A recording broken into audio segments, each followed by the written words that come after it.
બેટા આજે આપણે ભણવાનું છે વાક્ય રચના. ઇંગ્લિશમાં તમે ભણ્યા વાક્ય બનાવો તો ભાઈ એને પાર્ટ્સ પાડીને એને શું કહેવાય એ ભણવાનું છે આપણે. પહેલું કોઈ પણ વાક્ય તો પેલું સબ્જેક્ટ આવે. સબ્જેક્ટમાં તમને ખબર છે કોઈનું નામ હોય, જે ક્રિયા કરે ને સબ્જેક્ટ કહેવાય. જે કામ કરે એને શું કહેવાય? સબ્જેક્ટ. કામ કરનારને સબ્જેક્ટ કહેવાય. કામ કરે એ શું કહેવાય? સબ્જેક્ટ કહેવાય. હવે એક વાક્ય છે એમાં આજે હી પ્લે ક્રિકેટ, એ ક્રિકેટ રમે છે. તો કામ કોણ કરે છે? કોણ રમે છે? હી રમે છે તો તે રમે છે. સબ્જેક્ટ શું થઈ જાય બેટા? કોણ થઈ જાય? હી થઈ જાય. કોણ થઈ જાય?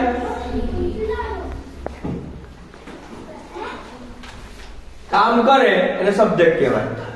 બીજું વર્બ. શું કામ કરે છે? શું કહીએ તો વર્બ મળે. શું કરે છે ભાઈ? રમે. જે વસ્તુ કરે એના વર્બ કહેવાય. રમવું, ખાવું, પીવું, હસવું આ બધું વર્બમાં આવે. અત્યારે શું કરે છે? એ ક્રિકેટ રમે છે. રમે છે. રમવું એટલે શું થાય બેટા? વર્બ આવે.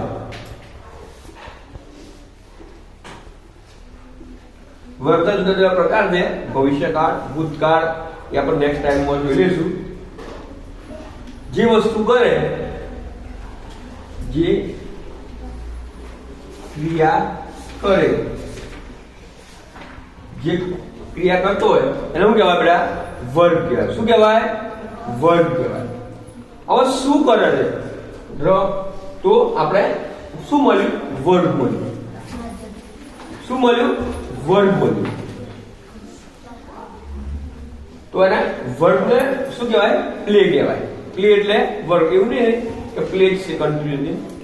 જે ક્રિયા કરતો હોય, ખાવાની ક્રિયા, રમવાની ક્રિયા, હસવાની ક્રિયા, કૂદવાની ક્રિયા, બધા વર્બમાં બનાવે. ત્રીજું છે ઓબ્જેક્ટ. ઓબ્જેક્ટ તો તમારા બધાને ખબર છે. તે ક્રિકેટ રમે છે તો રમવાની ક્રિયા થઈ ગઈ આપણી વર્બ. એના અનુલક્ષીને શું રમે છે ભાઈ? ક્રિકેટ રમે છે. તો આ ક્રિકેટ થઈ ગયું એટલે શું થઈ જાય? શું થઈ જાય?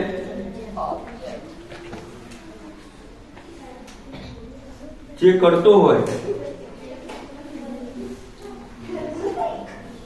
જે ક્રિયા કરતો હોય એને શું કહેવાય? ઓબ્જેક્ટ કહે. આ વસ્તુમાં ગમ પડી બધા? ગમ પડી? સબ્જેક્ટ શું કહેવાય? કામ કરે. જે માણસ કામ કરે, હું કહીએ, હું થી પ્રશ્ન કોણ એ વસ્તુ વાપરીએ તો આપણે સબ્જેક્ટ મળે. શું વાપરીએ તો આપણે શું મળે? વર્બ મળે. આ બધું ખબર પડી તમને બધા? Okay, thank you.